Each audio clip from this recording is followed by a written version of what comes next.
terjemahkan ke bahasa Melayu ialah pentaksiran sebagai ataupun pentaksiran seperti. Bukan ya? Bukan.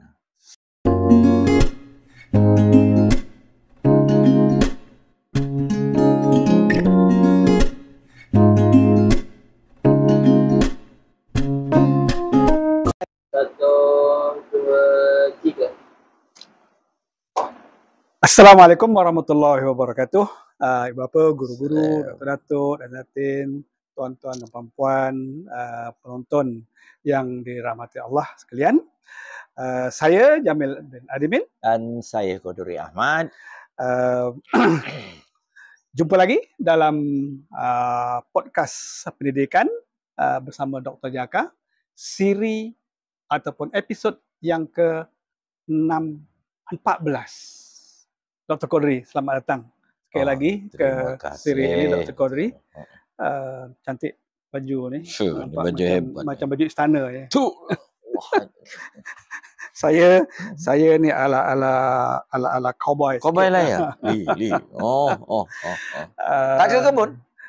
Hari ni tak ke kebun. Dr. Qadri nampak cuaca pun tak berapa menarik kita sambung masih cerita tentang pentaksiran ya, Dr. Jamil? Masih lagi pentaksiran. Kita yang lepas kita telah cerita-cerita tentang assessment of learning, assessment for learning, dan ada satu lagi jenis assessment iaitu assessment as learning. Ada pula ya? Ada lagi assessment as learning. S itu maksudnya kalau kita terjemahkan ke bahasa Melayu ialah pentaksiran sebagai ataupun pentaksiran seperti. Bukan ya? Bukan. Saya kira pentaksiran sebagai lah, pembelajaran. So kalau off learning itu apa Melayunya? Tentang pembelajaran.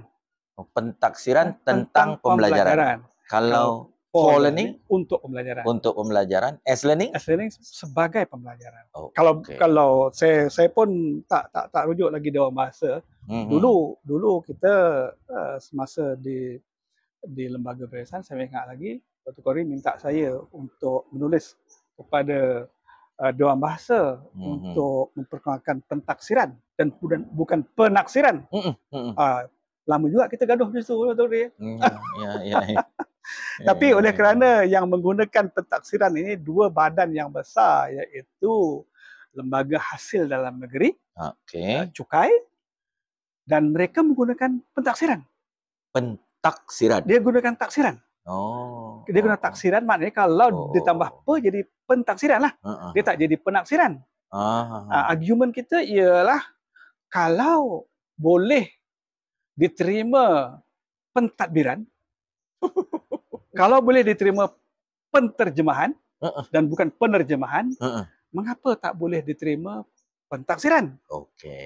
Jadi sebab itu pada waktu itu saya tulis kepada Dewan Bahasa mengapa lembaga peperiksaan sebagai pengguna kepada istilah pentaksiran yang diambil daripada assessment. Kita tak menggunakan penilaian untuk assessment kerana penilaian diambil daripada evaluation. Jadi di situlah kita ambil kita gunakan pentaksiran.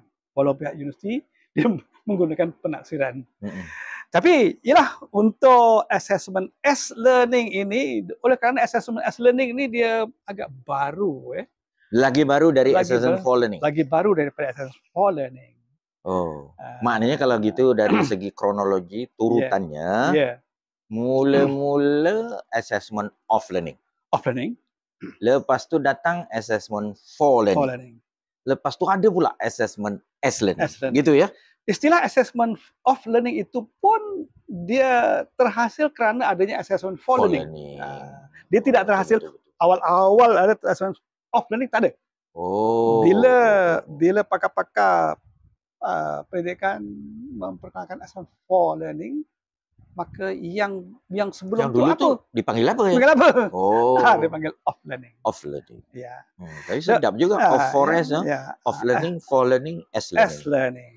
So sekarang ni hari ni kita nak cerita tentang as learning. Assessment as learning. Apa itu assessment as learning? Secara mudah Dr. Qadri, saya boleh katakan bahawa assessment as learning itu ialah assessment yang berlaku apabila murid itu sendiri menjadi pentaksir. Ya. Oh. Dan dia mentaksir untuk belajar. Untuk belajar. Bukan untuk belajar. Mentaksir diri dia untuk sebagai satu cara untuk belajar. Bukan untuk belajar, sebagai satu cara untuk dia belajar. Oh, okay. Assessment as learning. Students monitor their own learning. Itu assessment as learning. Dia sendiri, murid itu sendiri yang memantau pembelajaran dia. Itu ask question. Cara memantaunya bagaimana? Dia bertanya soalan. Tanya soalan kepada siapa? Pada guru dia. Bertanya soalan kepada ibu apa dia. Bertanya soalan kepada rakan sebaya dia. Bertanya soalan kepada rakan yang lebih tua daripada dia, yang lebih senior contohnya. Okey. Itu dikatakan sebagai assessment as learning. Bila dia menyoal, dia bertanya. Kita dulu dalam episod 6.13 bila kita bercerita tentang for learning. Assessment for learning. Assessment for learning. Murid itu bertanya kan. Dia ada konsep inquiry based learning ataupun problem based learning. Itu adalah sebahagian daripada proses ataupun aktiviti dalam assessment for learning. Jadi di sini bila murid bertanya, murid ada masalah. Selalunya ilmu itu diperolehi apabila seseorang itu ada masalah. Dan dia nak menyelesaikan masalah, dia perlukan sesuatu dan disitulah wujudnya ilmu, terhasilnya ilmu. Kalau saya rujuk dia, apa yang dinyatakan oleh Said Akib, ilmu tu ialah tibanya makna pada diri dan tibanya diri pada makna. Ya, betul. Itu ilmu. Itu ilmu. Ilmu ya. Jadi bagaimana cara tibanya itu tibanya makna tu bagaimana caranya? Sudah tentu dengan cara menyoal. Sudah tentu dengan cara merenung. Bagaimana Nabi Ibrahim mendapat ilmu tentang kewujudan Allah. Dia melihat ke atas, lihat bintang, itu Allah. Itu Allah. Dia tanya. Kod. Lepas tu bintang tu hilang. Bukan Allah. Takkan hilang. Hilang kan? Takkan apa ni? Kemudian dia nampak bulan. Lagi besar daripada bintang. Kok ini kot? Ikut ini kot. Jadi dia bertanya juga kan kepada diri dia sendiri. Dia bukan tanya sama-sama, kepada diri dia sendiri. Di situ tadi kan dia bertanya kepada diri, questioning, himself. Dan dari situlah nanti dia dapat ilmu. Ini assessment as learning juga. As learning. Sebab awal Nabi Ibrahim dulu. Awal Nabi Ibrahim sudah berlaku assessment as learning. Dan banyak lagi lah saya kira pentaksiran itu berlaku antara diri dia dalam diri dia sendiri. Jadi student monitor their own learning, ask question and use a range of strategies to decide what they know and can do. What they know and can do. Tak cukup dengan apa yang mereka tahu dan apa mereka boleh buat. Kita tambah lagi dalam kita punya doktor kan, kita punya tahap penguasaan, tahu, boleh buat, can do tu boleh buat dengan betul, boleh buat betul dengan betul secara beradab sebagainya. Itu tahap-tahap penguasaan dia. Jadi begitulah juga penguasaan ilmu itu begitu. Dan how to use assessment information for new learning. Di situ dengan itu dia akan dapat ilmu yang baru. Apabila datang makna tadi kan, maka akan datanglah ilmu-ilmu yang lain. Hari itu bila bercerita tentang off dan for tu, saya nak sangat membezakan antara off dan for. Tapi sekarang bila 3 tu kan, Oh, rasanya saya dan rakan-rakan di luar sana, terutamanya para guru, harus keletah, cekap betul untuk membedakan yang mana satu off, yang mana satu for, yang mana satu S. Satu kaedah yang saya guna untuk Jamil kan, kalau yang off ni, tanggung jawab ni banyak tanggung jawab guru. Iya. Off. Ya, setuju. Guru ya? Off tu guru. Sebab tu dipanggil teacher centered. Okey. For pula guru dan murid. Guru dan murid. Dua-dua. Cantik. Dua-dua. Okey. Tapi kalau S, murid ya. Saja saya nak bezakan antara tiga ni. Kalau tidak kelang kelibut saya dibuatnya. Okey. Yang mana satu S, yang mana tu. So in term of responsibility, so kalau assessment of learning, guru. Kalau assessment for learning, together, murid dan guru. Sebab dia kan to improve learning, to improve teaching. So dua-dua. Tapi kalau assessment as learning, itu tanggungjawab murid. Tanggungjawab responsibility itu. Dibuat mungkin bersama tapi tanggungjawab murid. Betul. Boleh tak kita pandang itu? Saya rasa boleh. Saya kira boleh. Bila kita ada formula tu senang sikit kita. Kalau off itu guru yang memegang peranan yang besar. Yes. Kalau for itu guru dan murid. Yes. Guru dan murid. Dan kalau S itu murid. Okey. Kita ambil macam itu. Untuk menjalankan ketiga-tiganya di sekolah, kita pandang dari aspek itu. Okay. Kalau itu betul tu Jamil, yang akan menjadikan murid tu aktif, assessment as learning. As learning, betul. As learning. Assessment for learning tu akan menambah baik, kan? Assessment for learning tu akan menambah baik. Tetapi untuk mengaktifkan is assessment as learning. Ya, betul. Sebab kalau kita boleh baca sekali lah, baca lagi assessment as learning itu, yang pertama dia encourage students to take responsibility for their own learning. Kena formula kita Kena formula. Okey. Kita tengok orang setuju tak setuju terpulang terpulang. Boleh lawan lagi kan. Jadi saya pun kadang-kadang kan kalau tak ada formula ni kelang kelibut. Betul. Kita selalu macam tu, orang nak ikut kita boleh ikut, tak ikut terpulang. Kita ada demokrasi dalam pendidikan, tak ada masalah. Itu kita dah kena tu. Yang pertama sekali dia kata encourage student to take responsibility for their own learning. Dah sampai masanya Dr. Kodri, walaupun kanak-kanak berumur masih seawal bawah 10 tahun, kita mesti didik mereka untuk bertanggungjawab ke atas pembelajaran diri sendiri. Saya rasa seawal tahun 1 lah. Tahun 1 lagi. Betul, seawal tahun 1. Boleh sebenarnya. Biar tanggungjawab belajar tu kita letak pada dia. Tidaklah perlu sampai kita nak impose tanggungjawab tu kepada mereka dengan cara rotan. Jangan pernah jadi cikgu kan? Saya pernah jadi cikgu. Yang pening kepala adalah untuk memotivasikan murid untuk belajar. Betul. Kalau benda tu boleh datang sendiri, dia motivate diri dia.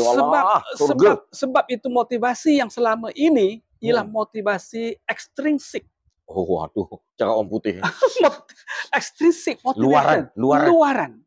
Sedangkan yang diperlukan yang lebih besar, yang lebih panjang, lebih lama kesannya, motivasi itu ialah berbentuk intrinsik. Dalaman. Jadi kalau dalaman, mestilah self assess tadi. Daripada dalam dia. Responsibility diri itu tadi. Lifelong learning tu kalau ada dalaman ya? Ya, betul. Kalau tak ada ya? Tak ada. Sampai bila lifelong learning tak ada ya? Takkan ada. Okey, satu kita dah berjaya. Formula kita boleh dipertahankan. Ada formula lah? Ada formula. Formula kita tadi kita boleh pertahankan. Yang kedua Dr. Kodri, kalau kita lihat sini, require students to ask question about their learning. Their learning now. Pembelajaran dia bukan pembelajaran orang lain. Bukan orang lain. Okey. Jadi di situ dia punya. Dia tanya macam mana ya aku punya pelajaran ni gitu. Mesti daripada dalaman, internalization. Betul. Daripada dalam diri dia. Bila dalam diri dia, itulah nanti dia akan berjaya. Saya buat ni bukan kerana mak bapak saya. Saya buat ni bukan kerana orang lain.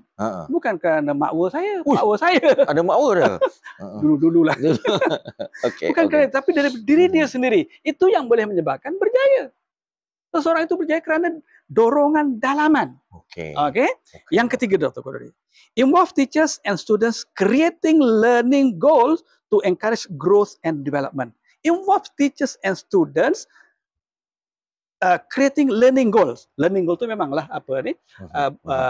Memang guru, target itu memang guru cuma guru berdasarkan kepada apa yang telah ditetapkan oleh kementerian pada dia. Tapi nanti to internalize tu murid sendiri. To encourage growth and development. Yang keempat, provide ways for students. Provide ways for students to use formal and informal feedback and self-assessment to help them understand the next steps in learning. So balik kepada instrumen, kalau instrumennya self-assessment lah kat sini. Self-assessment. Jadi Dr. Jamil, kalau kita tengok ya, untuk assessment for learning tu, hari itu kita bawa self-assessment juga.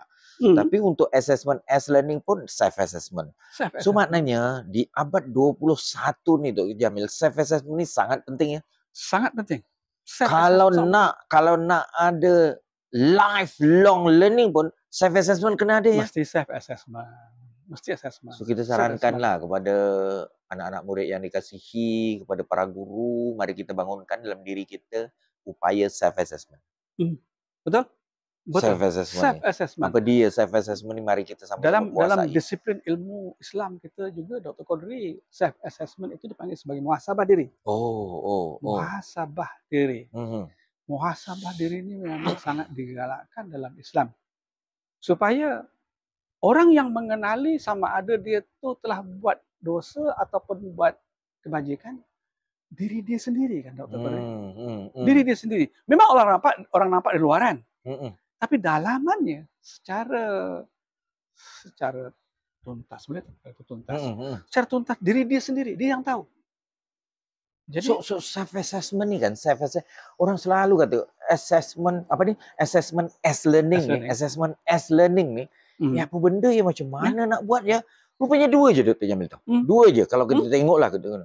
Satu feedback dari guru dan satu lagi self-assessment. So kalau self-assessment dan feedback dari guru tu kita ambil sekaligus, sebenarnya kita dah buat assessment as learning. Betul. Assessment as learning. So untuk assessment as learning, satu, kau kena pandai buat self-assessment.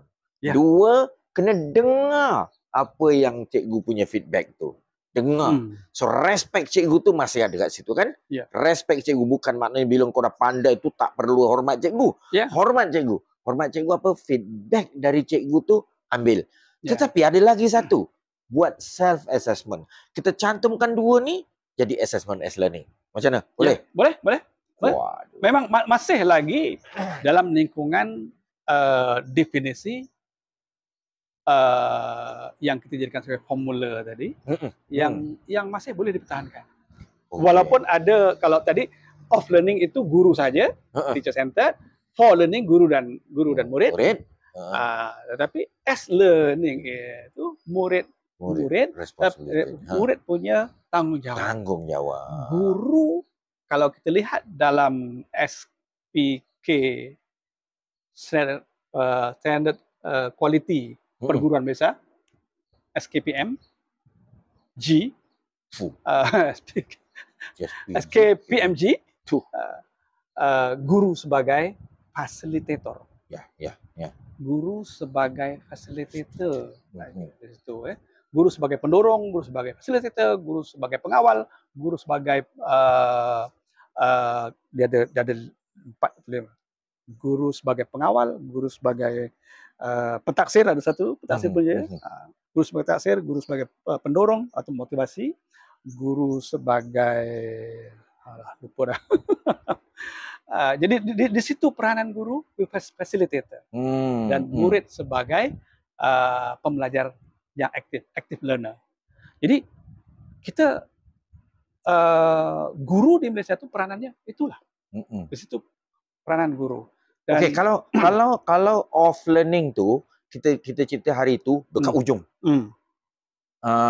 Dia pula menceritakan tentang achievement. Ya. Dia ada grade lagi. Ya. Kalau as learning ni, boleh tak kita anggap dia menggambarkan progress? Dan dia mesti dijalankan dalam learning process. Setuju, setuju. Learning, kita nak mencirikan dia supaya kita jangan derail kan, supaya jangan derail. So bila assessment as learning mesti berjalan. Dia satu lagi dibuat di tanggungjawabnya pelajar ataupun murid. Lepas tu dia mesti dijalankan dalam learning process. Yes. Dan nak tahu sekarang apa progres aku. Kan kita sebagai budak kan nak tahu progres. Itu sebab budak boleh jadi aktif kalau ada assessment as learning. Sebab dia tahu progres dia. Tahu. Kalau progres dia tak ke mana, dia boleh tingkatkan kan? Dia kalau boleh saya ambil sekali lagi analogi, kita tanam pokok lah. Tanam pokok lagi ya. Pokok ya. Kalau yang off learning itu kita di hujung petik buah. Okey. Itu off. Kalau for learning itu dua kali. Kata apa? During and within and at the during end. and within. And at the end of the proses tu, tanam pokok tu. Tetapi S ni boleh tak kita analis pokok tu dia Allah Taala telah Allah Taala telah berikan pokok itu untuk tumbuh sendiri. Dia mengambil nutrien daripada tanah dengan sendirinya, mengambil daripada matahari dengan sendirinya, hujan dibekalkan semua, dia ambil, diserap dengan melalui akar-akar dia. Boleh tak kita anggap sebagai assessment S?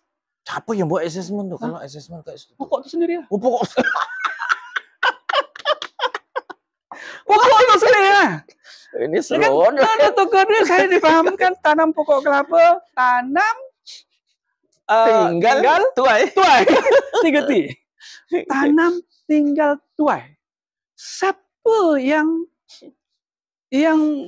menumbuhkan pokok itu sendiri? Siapa yang berbuah? Mesti ialah Allah, tapi Allah Taala telah bekalkan pada diri pokok itu sendiri. Jadi sebenarnya boleh ya. Pokok itu anak didik kita itu iyalah bukanlah kita biarkan, Dr. Kori. Bukanlah kita biarkan. Kita bimbinglah. Dengan adanya guru, ibu bapa, masyarakat akan supaya apa ya? Kita bimbing mereka. Tapi pokok anak didik itu sendiri dia sebenarnya sudah Allah Taala berikan potensi untuk berkembang, untuk maju. Kita pernah terfikir tak kalau anak itu kita of course anak umur tertentu 4 tahun ke 5 tahun campak dalam hutan. Kita pernah dengar Tarzan tu. Oh, Tarzan. Boleh hidup kan? Boleh hidup. Kan siapa yang guru dia tak ada guru kan? Jadi sebenarnya kita kena percaya tu. Betul. As learning itu dengan sendirinya anak itu dengan pengalaman sendiri, dengan melalui bertanya dengan orang lain, anak-anak kita lagi lah, tak ada masalah. Tapi saya cuma memandang apabila adanya as learning, adanya assessment as learning ni, dan kita perlu hidupkan as learning, katalah kalau saya buat formula lah Dr. Jamil, 35 baru 100 kan? Katalah bahagi sama lah kan, off learning, for learning dan 33 ya? 33,3. 33,3. Off learning, for learning dengan as learning ni sama ya. Maknanya sama macam mana sama ya? Sama peranan dia, sama besar. Tidaklah off learning je, lepas tu as learning sikit. Kalau sama lah, as learning ni akan memberikan tanggungjawab kepada anak-anak kita untuk mentaksir.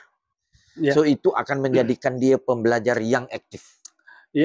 So kalau kita nak anak-anak kita menjadi aktif learner, mari kita sama-sama tanamkan dalam diri dia orang bahawa dia ada tanggungjawab untuk mentaksir. Dan tanggungjawab untuk mentaksir itu dianggap sebagai assessment as learning. Kalau kita ubah ubah pula. Bukan maksud saya. Mentaksir itu proses mendapatkan maklumat.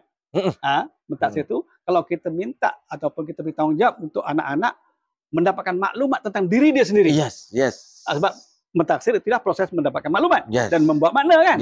Kalau kita beri tanggungjawab pada anak-anak untuk mengutip kumpul maklumat tentang diri dia sendiri dan buat makna tentang diri dia sendiri, tentang pembelajaran dia sendiri, sudah tentu dia akan jadi aktif kan? Jadi aktif, jadi maju. Yes. Jadi maju.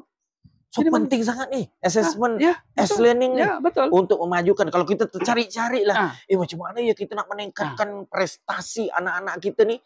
Maknanya assessment learning adalah jawabannya. Itu jawabannya, betul. Assessment learning itu jawabannya. So kuncinya tadi kalau kita ulang formula yang kita assessment for learning itu tanggung jawab guru. Assessment of learning tanggung jawab bersama guru dan murid. For learning. Assessment for learning. Salah pula. Ulang. Assessment of learning itu tanggung jawab guru. Assessment for learning itu tanggung jawab guru dan murid. Secara bersama. Assessment as learning itu tanggung jawab murid. Tanggung jawab murid. Kalau kita pegang tuh maknanya guru ada dua. Murid ada dua. Guru ada dua tu makna of dan for tu guru. Jadi kan? Murid ada dua, as dan for tu murid. Ya. Dia kebaikannya Dr. Kodri, the benefit of assessment as learning itu bukan saja kepada diri murid itu. Dia juga kepada rakan sebayanya. Karena apa? Karena assessment as learning itu encourages peer assessment. Dia encourages peer assessment, maknanya murid A dia akan assess murid B. Murid B murid assess C, C murid balik. Dia juga encourages self assessment and reflection. Encourage tu maknanya suruh kan? Dia boleh suruh peer dia untuk buat self assessment. Menggalakkan, encourage, suruh, okey, marilah sama-sama kita buat jadi. Kau buatlah self assessment ni, takkan tak buat. Jomlah macam ni. Gitu juga ya, gitu juga ya. Dan dia menggalakkan murid untuk buat reflection. Seseorang yang boleh buat reflection, itu suatu manfaat yang sangat besar. Yes. Ini bagus lah Dr. Jamil. Ini bagus lah. Bagus untuk kalau kita nak meningkat keberkesanan dan kebermaknaan pendidikan. Keberkesanan dan kebermaknaan pendidikan. Ulang 3 kali Dr. Jamil. Keberkesanan dan kebermaknaan pendidikan ni. Assessment as learning ni mesti ditekankan. Assessment as learning ni, bagi saya merayulah kepada rakan-rakan di luar sana termasuk Kementerian Pendidikan. Marilah kita sama-sama majukan assessment as learning. As learning.